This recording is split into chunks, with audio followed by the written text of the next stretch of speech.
Hello friend. तो कैसे हैं आप लोग। आई होप आप सभी अच्छे होंगे और स्टडी आप लोगों की काफ़ी अच्छी चल रही होगी।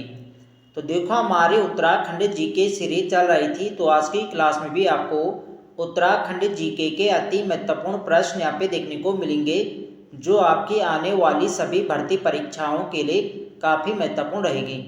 तो आज की क्लास को हम शुरू करते हैं बिना किसी देरी के।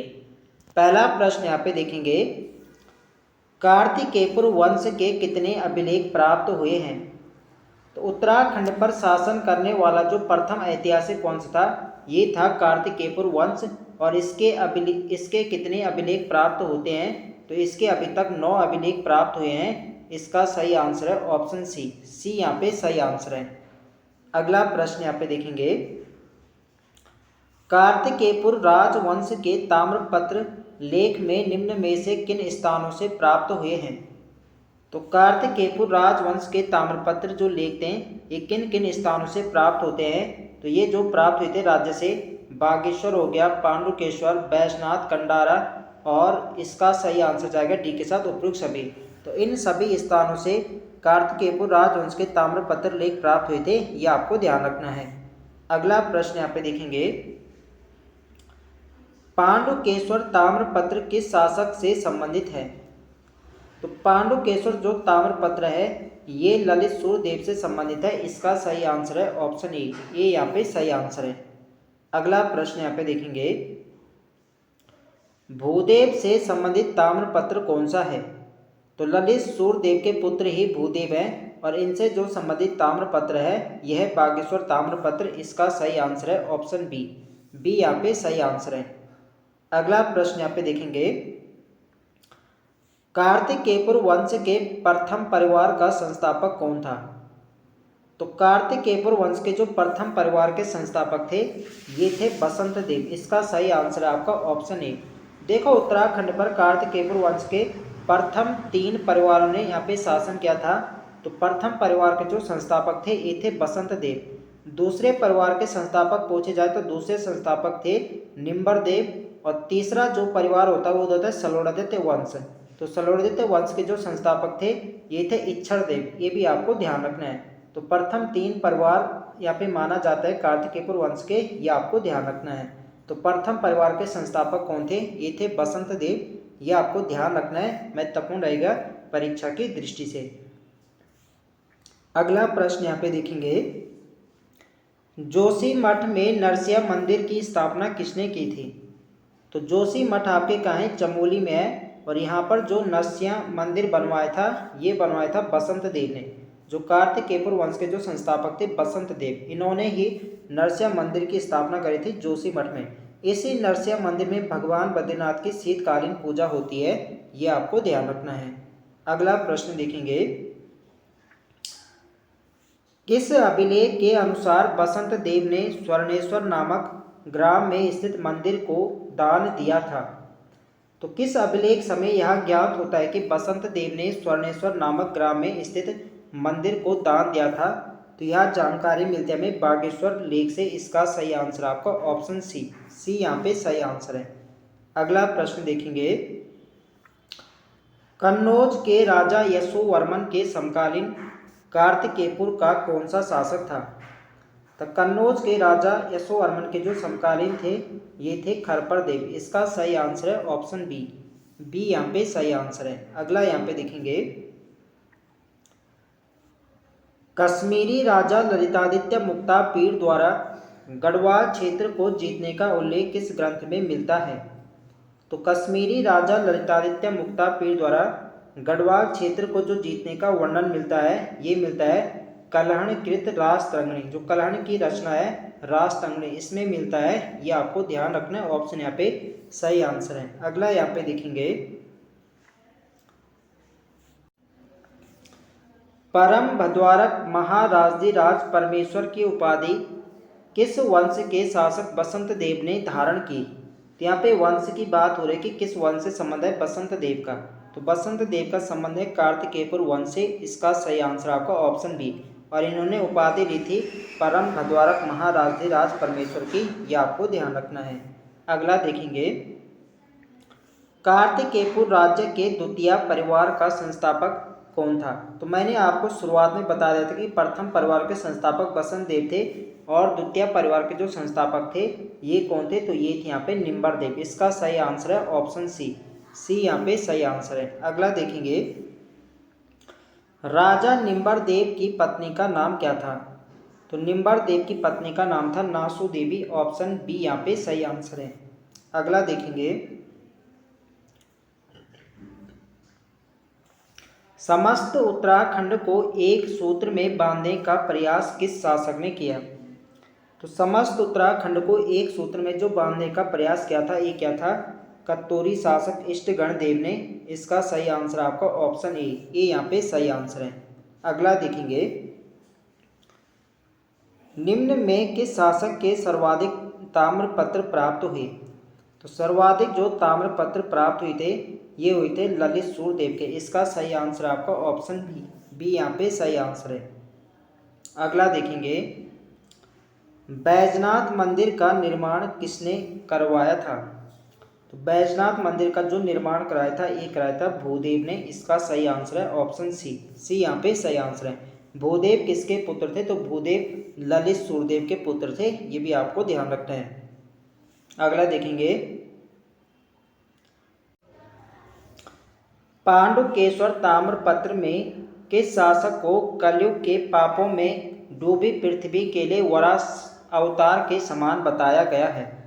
देखो, पांडुकेश्वर ताम्रपत्र में किस शासक के लिए कलयुग के पापों में डूबी पृथ्वी के लिए कलिंग लंक पंख में मग्न धरती के उद्धार के लिए वराह अवतार के समान बताया गया है?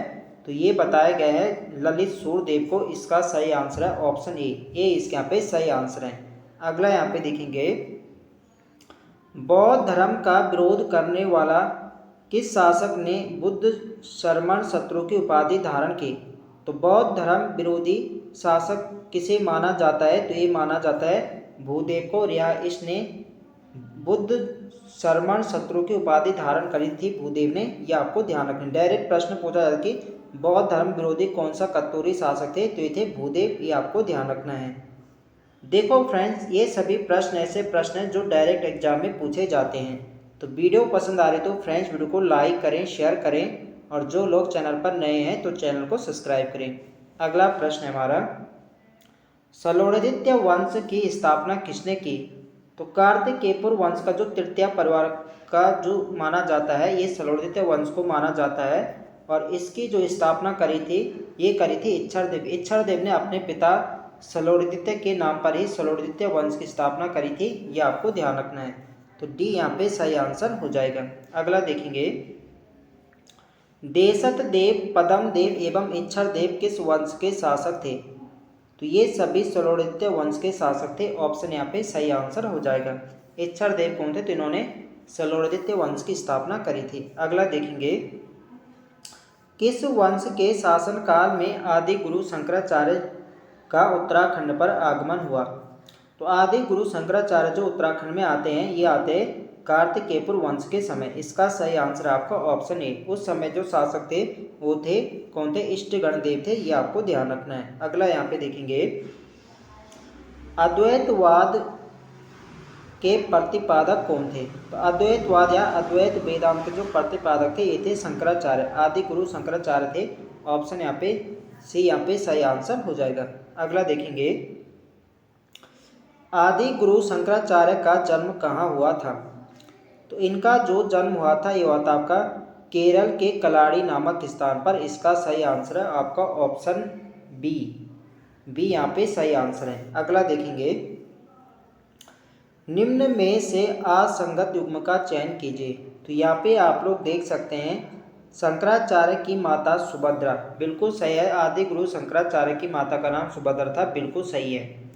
शंकराचार्य के पिता शिव गुरु थे, ये भी बिल्कुल सही है। शंकराचार्य का जन्म स्थान कार्तिकेयपुर। देखो अभी हमने देखा था इनका जन्म कहाँ होता? केरल के कलाड़ी नामक स्थान पर हुआ था। तो ये यहाँ पे क्या गलत हो जाएगा। अगला देखेंगे, आदि गुरु शंकराचार्य का समाधि स्थल कहाँ स्थित है? तो इनकी समाधि कहाँ पर है? यह केदारनाथ रुद्रप्रयाग। केदारनाथ में ही आदि गुरु शंकराचार्य ने 820 ईस्वी यानी एडी में यहाँ पे इन्होंने देह त्याग किया था, ये आपको ध्यान रखना है, पूछा जाता है। अगला देखेंगे, परंपरागत मान्यता के अनुसार आदि गुरु शंकराचार्य ने केदारनाथ में देह त्याग कब किया? तो ये क्या था आपका 820 ईस्वी में। ऑप्शन यहाँ पे सही आंसर हो जाएगा। अगला देखेंगे, कार्तिकेयपुर के किस शासक के समय आदि गुरु शंकराचार्य का उत्तराखंड आगमन हुआ? तो ये आए थे इष्टगण देव के समय। ऑप्शन सी यहाँ पे सही आंसर है। इष्टगण वह कत्तूरी शासक थे जिन्होंने समस्त उत्तराखंड को एक सूत्र में बांधने का प्रयास किया था। अगला देखेंगे, किस इतिहासकार के अनुसार कार्तिकेयपुर के शासक मूलतः अयोध्या के थे? तो इसका जो सही आंसर है ये ऑप्शन है लक्ष्मी दत्त जोशी। लक्ष्मी दत्त जोशी के अनुसार जो कार्तिकेयपुर वंश के जो शासक थे मूलतः कहाँ के थे? अयोध्या के थे। ऑप्शन यहाँ पे सही आंसर हो जाएगा। अगला देखेंगे, कार्तिकेयपुर शासकों की राजभाषा क्या थी? तो इनकी जो राजभाषा थी, जिनमें इनका यानी जो इनकी दरबारी भाषा थी, जिनमें लेखा जोखा का कार्य होता था, ये इनकी क्या थी? संस्कृत थी। यदि इनकी आम चाल या लोक भाषा बोले तो ये क्या थी? पाली भाषा थी। ये आपको ध्यान रखना है।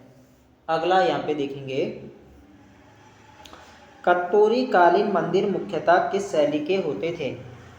तो कत्तूरी कालीन जो मंदिर होते थे ये इनके छत्र युक्त और शिखर युक्त होते थे। इसका सही आंसर होगा ऑप्शन सी, छत्र युक्त और शिखर युक्त। सी यहाँ पे सही आंसर हो जाएगा। अगला देखेंगे, किन शासकों की लोक भाषा पाली थी? तो पाली इनकी लोक भाषा किसकी थी? थे अभी कार्तिकेयपुर वंश या कत्तूरी वंश। ऑप्शन डी यहाँ पे सही आंसर हो जाएगा। अगला देखेंगे, कार्तिकेयपुर के राजाओं को सूर्यवंशी किसने माना? तो कार्तिकेयपुर के राजाओं को सूर्यवंशी मानते थे बद्रीदत्त पांडे। इसका सही आंसर जाएगा ऑप्शन ए, ये यहाँ पे सही आंसर है। अगला देखेंगे, किस प्रकार के मंदिरों को पैगोडा शैली के मंदिर कहा जाता है?